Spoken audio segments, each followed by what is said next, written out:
Greetings and welcome to the Contracting Guy. I am the Contracting Guy, and I received an email from a veteran who asked the following question.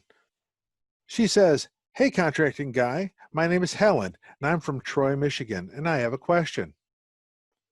Recently, the GAO put out a study, COVID-19 Contracting Observations on Federal Contracts in Response to the Pandemic. Can you talk a little bit about that?" Well, Helen from Troy, I will in just a moment. Well, Helen from Troy, Michigan, I've given some thought to that.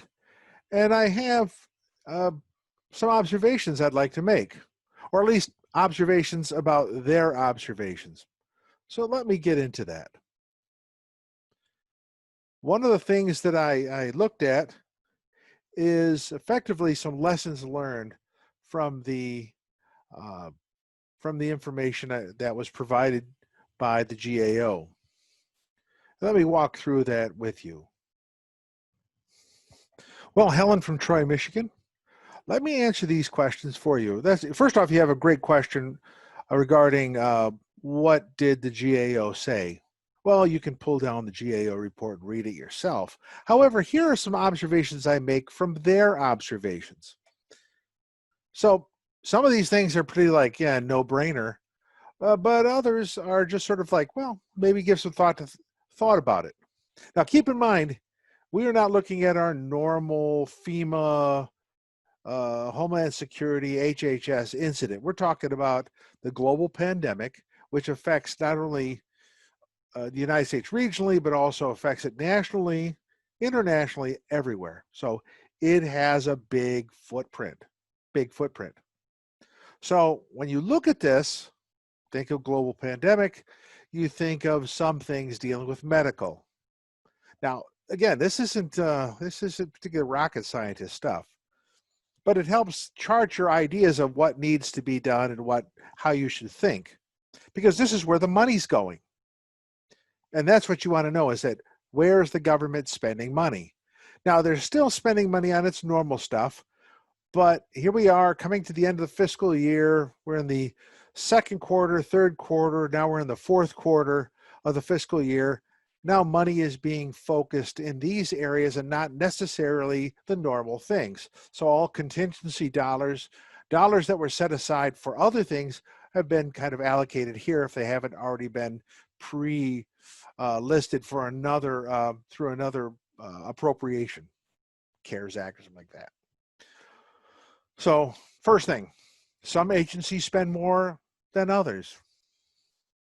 So you would see things that happen with HHS or Department of Defense or Homeland Security or VA spending more money than other agency would. Good to know that. Another lesson is that, and this is sort of an observation, it's like, wow, more money goes to new uncompeted contracts. Now, new uncompeted contracts as opposed to previously competed contracts or old contracts. Let's just use that, old contracts or incumbent contracts. People who have contracts already, FSS, BPAs, IDIQs, whatever it might be. A lot of the money, in fact, more money went to contracts that were brand new. So there wasn't an established contract in place. Sometimes you could even look at the new uncompeted as, let's say, sole source. Now, but that's not necessarily 100% true. Now, a third lesson is, again, dealing with uncompeted, going to goods. Now, this is interesting because uncompeted goods are the things that we need more of. We need them now. So we're willing to make exceptions to the competitive rules to be able to get this in place right now. Think of ventilators, think of PPE, think of things of that nature. So things are the government is out there saying we need these things and we need it now. So we're willing to not compete some of these, so that we can get them. Or the competition will be such a way that everyone who throws their hat in the ring gets something. Now, keeping in mind, he said, if you offer something like that, this is the time to step in. Services, this is another lesson. Services are most likely not to be fixed price, which means they're most likely going to be cost plus, or they're going to be time and materials. So now, as opposed to goods generally are going to be fixed price. However, services have a higher degree of flexibility. Now, keeping in mind between goods and services, goods will have more money spent in total for them rather than services. But when you kind of look at it in that perspective, services will have a greater flexibility in regards to contract type. A fifth consideration is that fixed contracts will be more likely sole source. So they need it. They need it now. This is what they're offering. Boom. It's going to be non-competed or sole source. So that's the fixed price arena will have more sole source. You're not going to get many sole sources. You could in the service industry portion of it, but fixed price contracts will be most likely sole source. Number 6, having a contract doesn't guarantee selection. Now, as I pointed out in number 1 and 2, those are new. So having a contract doesn't mean that you are going to be selected. Now, you probably will be, but others will be selected as well because there's going to be more need than supply. So they're going to have more people as suppliers that are not part of the system jumping in. This is going to be a big deal. Now, unfortunately, like all other emergencies, at some point, there's the day of reckoning when all this stuff is going to be looked at to say, oh, you shouldn't have done that, or, well, you spent too much on that.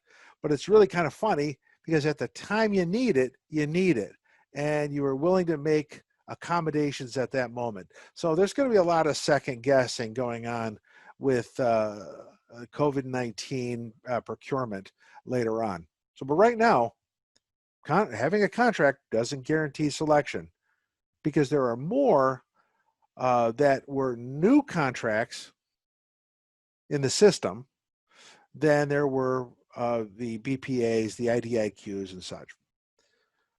The last thing I want to point out as a lesson that I picked up from this GAO report is that opportunity is driven by willingness to transform and adapt. Now, what does that mean? Well, it means if you're a company that makes, let's say, use the example of ventilators. You're a company that makes ventilators, you will then continue to make ventilators. But let's say you're not a company that makes ventilators or N95 masks or any other PPE type of thing. Well, and you start to retool your whole effort toward that. Like, for example, the General Motors making ventilators, following the Defense Production Act. Or let's say My Pillow doing PPEs and doing masks. People start to see opportunity where there is a need, and going outside of their general organizational comfort. Now, again, we're dealing with a pandemic. We're dealing with a nationwide issue, and we see opportunities there to help the country move forward by providing things that you normally would not have provided. A lot of people have done that. A lot of companies have stepped up. So let me just kind of summarize this, is that more money goes to new contracts. More money goes to, meaning uncompeted. More money went to goods than services. Services are most likely going to be, there's a good chance they'll be cost or time and material. If you're going to have a sole source, it'll most likely be a fixed price, set up. Having a contract at this moment doesn't guarantee you diddly. Might guarantee you something, but not a lot, because a lot of money goes elsewhere. And the opportunity that was opened up because of this in fact, think about it, the General Motors had almost $500 million spent one time for them to do the ventilator stuff. Well, that's a pretty stinking big contract, one-time contract for them to do that. So take a look at the GAO report. It's rather interesting, but see if you could pull some of the other information away that helps you understand, well, what does this mean for a small business? Just a side note, one side note. The Department of Veterans Affairs had a tremendous small business outreach in this whole effort.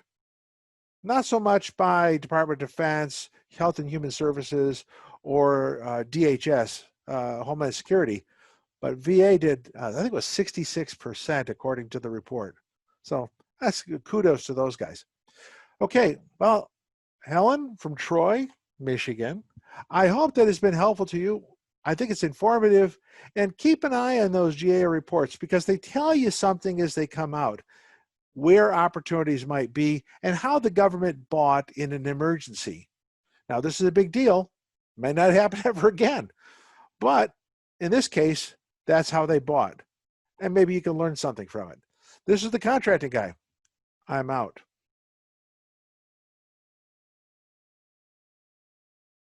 Thank you for watching The Contracting Guy. Please like, subscribe, and share the video. We'd appreciate that. This is The Contracting Guy. I'm out.